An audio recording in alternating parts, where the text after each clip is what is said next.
The wed bird flies in the sky. I have a really bad speech impediment growing up. Couldn't say my S's, my R's. It was always nerve-wracking using the telephone, speaking in public, being made fun of. Overcoming that, having that kind of, I guess you could almost call it strangeness to you, definitely, I think, kind of, created, impacted who I've become.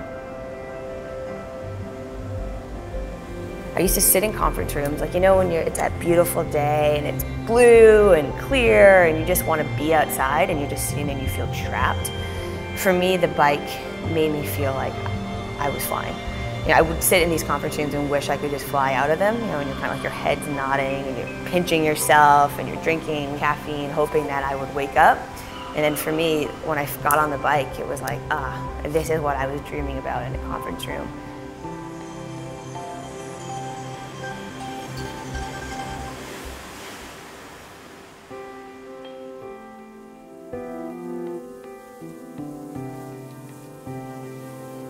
I like to say riding the bike calms the turbulence in my mind. There's just beautiful scenery. I love riding along the coast and having these huge rocks with the water just kind of beating against them. You're going fast, your heart's going, you're getting exercise, you can kind of process life on the bike. You can just kind of go through things and you have 4 or 5 hours. It just helps you kind of put things together.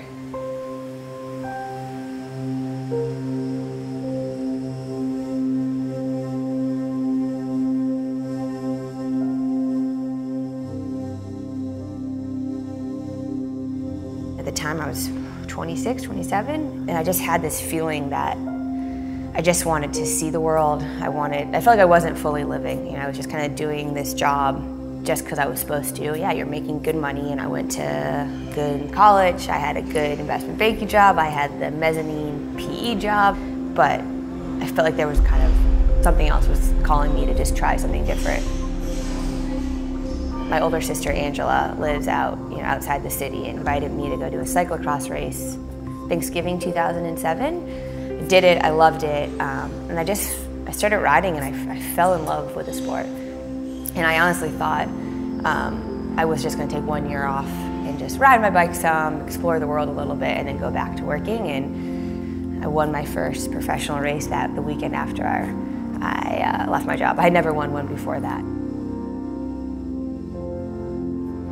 I'll never forget sitting in my room or my apartment empty. I'd given away my bed, my one chair, my one dresser, the few things I owned, I just gave it away. And I was sitting there with a suitcase, and that kind of was when it hit me, and I just started hysterically crying.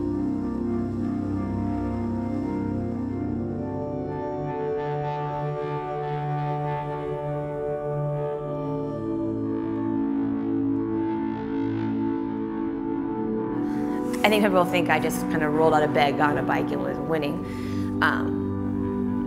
Yeah, I think everything I do fairly intensely if I like it, and I loved riding, so it meant that I would come home from work and 9 p.m. on a Wednesday night, you're not gonna go ride outside, so come home, my poor roommate at the time, it wasn't until I went to the Olympics did she understand what I was doing, sweating in the middle of our living room, watching DVR television shows.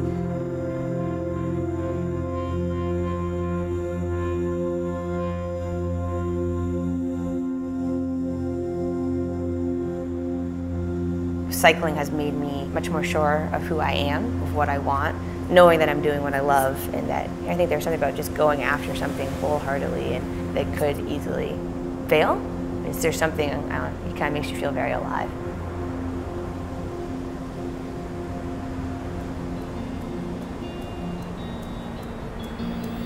Sister, as I write this letter, I've been thinking of you at various stages of your life. What I realize is that you've exhibited so many of the characteristics I love and admire about you since you were very young. You've taken risks, jumping into the Peloton without really having ridden a bike, quit your job and normal life, moved to Europe. You've been knocked down literally and figuratively, and you always get up. I've never been as scared as I was waiting to hear how you were after your horrific crash in Italy. And I've never been as proud as I was when I watched you race your ass off in Worlds this year. I love how our roles have reversed on the bike. You were the one giving me advice, pushing me along, and watching out for me. Best of all, you are my loyal sister. You have bandaged both my physical and emotional wounds, and having you there has inspired me to be brave during life's difficulties. As I watch my own daughter exhibit many of your traits, I can only hope she will grow into a future world champion at life like you. I love you, Angela.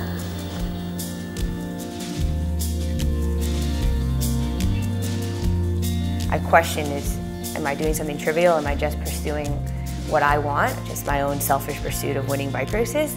So to hear someone has read my story or seen what I've done, and if, you know, it doesn't mean they become a bike racer, but that means they want to go out and run, or they want to go try something they've never tried before, or they just decide to take a risk and go after what they love. Yeah, I mean, that to me is, you know, one of my favorite things.